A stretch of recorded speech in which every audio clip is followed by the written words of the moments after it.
தங்கமணி தொட்டிலே தனி வழியே பந்தலிட்டு கண்ணுறங்கும் சீமானி உன் முடிவு இதுதானா, உன் முடிவு இதுதானா. தங்கமணி தொட்டிலே தனி வழியே பந்தலிட்டு கண்ணுறங்கும் சபேசந்தன் உன் முடிவு இதுதானா.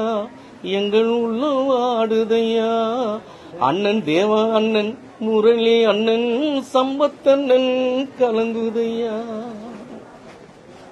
அன்பு அண்ணன் சபேஷ் அவர்கள் மறைந்தது இது எங்களுக்கு மட்டுமில்லை, இந்த சினிமாவுக்கு வந்து பேரெடுப்பு.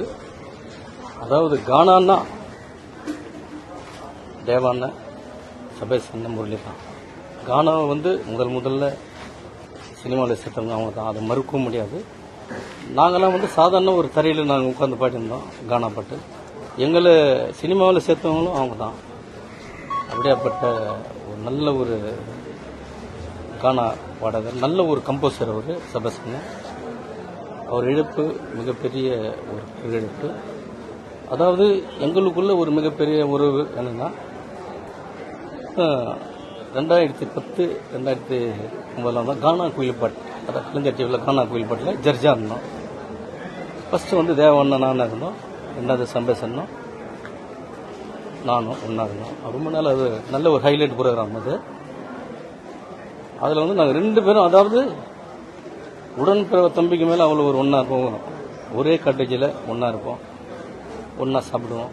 அப்படி வந்து நல்ல ஒரு மிகப்பெரிய ஒரு உறவு. அது மட்டும் இல்லை, அவங்க கானாவில் சினிமாவில் கொடுத்த கானா பாடல் எல்லாமே மிகப்பெரிய ஹிட்டு, மிகப்பெரிய ஹைலைட்டு. அப்படிப்பட்ட பாட்டு சூப்பர் சாங்கெல்லாம் பாடியிருக்காரு அண்ணன். நல்ல ஒரு பாடகர், கம்போசர், கீபோர்டு பிளேயர், அதுபோல் அவர் சொல்லிக்கிட்டே போகலாம். ரொம்ப ரொம்ப மனசு கஷ்டமாக இருக்குது. இந்த சினிமாவில் சேர்த்தவங்களும் அவங்க தான், தேவாண்ணன், சபேஷ் அண்ணன், முரளி அண்ணன், 3 பேர் தான். கானா வந்து சினிமாவுக்கு வந்து சேர்த்தவங்களும் தான். இந்த கானாவுக்கு ஒரு மகுடமாக இருந்தவங்க அவங்க தான். என்னுடைய இந்த பேரழிப்பால் அவங்க குடும்பத்தாருக்கும் அனைத்து மிஸ்ஸஸனுக்கும் எனது மனமார்ந்த கண்ணீர் அஞ்சலி செலுத்துகிறேன்.